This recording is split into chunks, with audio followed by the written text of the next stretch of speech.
This is Money FM, Singapore's first business and personal finance radio station. Now, according to the World Health Organization, almost 500 million people worldwide suffer from disabling hearing loss.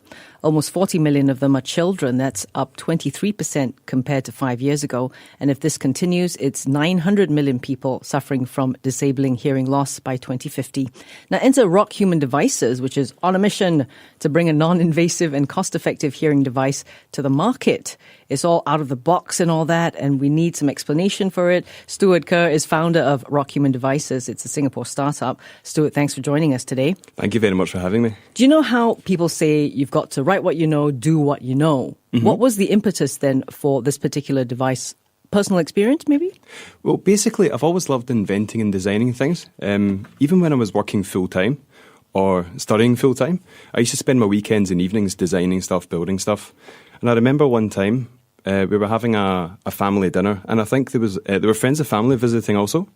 And I think out of 8 or 10 of us, I think 3 of them had some kind of hearing loss that actually made it very hard for them to engage in any conversation.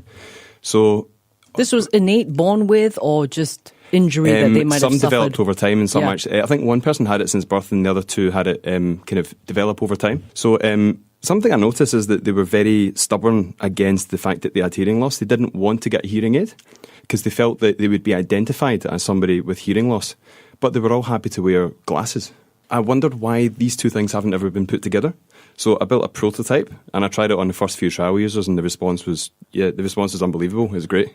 But what if the person with the hearing loss that needs this device might not be comfortable wearing eyeglasses, doesn't need them, so might not be used to it? Yeah, well, the type of hearing loss that we are targeting is a special type of hearing loss. So out of all people that have hearing loss, about 20% or so have a special kind called conductive hearing loss. And it's different to more common type of hearing loss. It cannot be solved, it cannot be fixed with normal hearing aids. So the solution that's available for them is actually very surgically invasive. For example, what you would need to do is you need to get a little screw drilled into the skull bone and have a little box that attaches to that. It's called a bone-anchored hearing aid. Of this 20%, I think much, much less than 1% ever actually take on the solution. So they just go through the whole life being deaf. Strange bedfellows, eyeglasses and a hearing aid. Yeah, I know. But you tend to find that people are much, much happier to wear incredibly stylish eyewear than versus getting something drilled into the side of their skull. That would make sense. Yeah. What were the challenges, though, you faced developing this? I have engineering experience and I've dealt with these kind of things before. So developing the product is a process. But one of the major issues is definitely awareness. So once we found our first 2 or 3 trial users, we did spread by word of mouth because there's a high enough percentage of people with this type of hearing loss that it can spread word by mouth. So basically awareness, I guess. Trying to find as many people as possible that have already given up on their search to find a solution for their type of hearing loss and getting them to be aware of us so that we can either get them to try or buy the device. How are you doing it, though? Social media, perhaps partners? Yeah, on radio as well. Yeah. Hearing aid clinics and so on. The doctors maybe. Yes, and you exactly. did have a medical professional help you out as well, right? Yes, exactly. Yeah, so we're working with some audiologists, and we've also got a family physician who's on our board of advisors as well. So we've definitely got some contacts in the medical community, but really just trying to reach out. Yeah, just like you said, through social media as well. Yeah. You feel like the typical sort of startup person, rock up in a hoodie, you're tinkering about with things in your mom's basement, I suppose. What were the challenges setting up a business, though? Setting up a business, surprisingly, was really, really simple.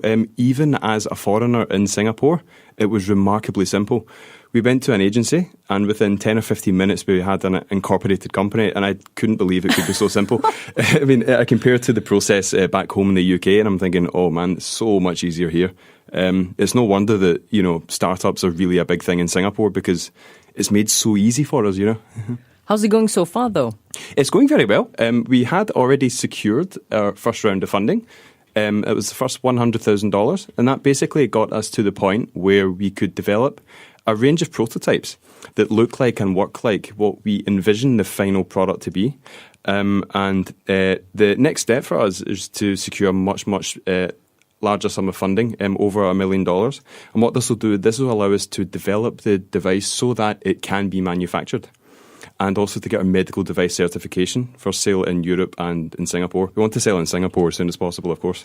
So obviously at this stage, it's working fine. It's helping the people you want to help. Yes. Are we looking at maybe different colors, different sizes for obviously different sized heads, different styles? Yeah. So there's a couple of things there. So you mentioned styles. We have 2, possibly 3 styles that we're going to do our initial soft launch with. We've tested these styles with our trial users, and we know which ones that people tend to like. Yeah, so there's 2. There's ones that are a little bit more square and sleek, that fit around the face, and then there's this slightly more rounded ones. Yeah, okay. So those 2 styles. The first one is called Nomad, and the second style we call Panto. If you go to our website, you can check that out. As for the different size of head, actually, some geometrical aspects of people's head tends to be very, very similar. Like the width of everybody's head is almost exactly 16 centimetres. So once we know that data, we can design accordingly. So these are things that we're testing as well. Every one of our trial users, we take a big range of measurements so that we can sort of look at that and see if we're taking our design in the right direction or not. How would you describe, though, your product? Would you say it's a medical device, or would you say it is, stylish, fashionable eyewear? Literally a mixture of both. You tend to find that one of the things that we're trying to be different is that we are a medical device company, but we're focused on being a lifestyle company. So effectively, we've got a very stylish range of eyewear that also happens to be a medical device. You reckon people without hearing issues might put them on as well, just for kicks? They can if they want. Yeah. I mean, there's nothing stopping them. They may not get any benefit from it if they don't already have hearing loss, but why not? What's next, though? Hearing loss is just the beginning for us. So the name of the company, Rock Human Devices, it doesn't specify anything to do with hearing loss. That's just the thing we're starting with. So the human devices is, rather than using the word medical devices, we're using devices that make you feel better about being human, give you all your senses back, all your mobility back. The hearing loss is just the beginning for us. We're looking into mobility next. To give you some clues, in the future we're probably going to be looking at combining prosthetics with AI to try to get robotics. Yes, I love it. Yeah, exactly. So it's not just for people who are who have medically defined injuries per se. It just could be going through the aging process. Yeah, exactly. Things that help them. Yeah, exactly. Okay. Exactly. That's How much time are you spending in your mom's basement, man, tinkering around with stuff? Well, when I was back home in the UK, I spent a lot of time doing that. Yeah. How long would you say from, say, inception with the light bulb went off in your head to now you're at a stage where your device is about to go, would be the amount of time you think you spent? About 1 year. But to get the very first prototype working and to sort of have a really big impact on someone's life, which is our first trial user, that probably took about 2 or 3 months. So the very first prototype was a disaster. It failed miserably. And the second one actually, how many people's eyeglasses did you destroy in the meantime? Luckily, swiped your dad, swiped your mum's. Luckily, I managed to design my own eyewear, so I didn't have to damage some expensive pair of Ray-Bans. But so 2 or 3 months to get it up and going, and then now it's just been slightly over a year, you say, and the company's off its feet and everything. Yes. That's sounding great. What other things might you be interested in doing? Expanding the company? Yeah, so the very next thing that we need to look at, we have already started looking at it, but we need to really start going down this road, is where do we manufacture and where do we really begin to set up our research and development? And all of our sort of research and analysis is basically led us to Singapore. It makes sense for us to manufacture the device here. Medical device, in fact, you would be very surprised about the number of incredible devices and machines that are manufactured here. It's a really precision manufacturing country. It uses skilled manufacturing very, very well. We really want to take advantage of that. How big's the team so far? It's not just you and your split personalities, is it? Actually, so far, yes. Yeah, it's been quite frugal. It's difficult to employ a lot of people right now while our funding is a little bit low, so we're being as frugal as possible. We do have a team of people that help us and work with us on a project basis.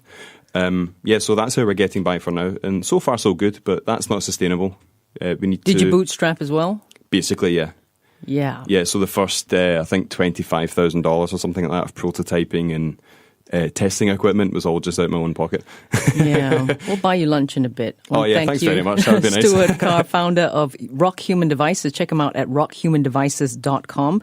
They've just developed something to help people with hearing loss or hearing disabilities. It's an out-of-the-box solution, so you don't have to go for specific type of hearing loss, though. You don't have to go for invasive surgery in order to get a screw into your skull in order to attach the hearing aid. So they've decided they've put it on stylish eyeglasses. Put them on, you can hear better, probably look really cool as well. That's Stuart, it. thanks so much for joining us. Thank you very much today. for having me. It was a pleasure.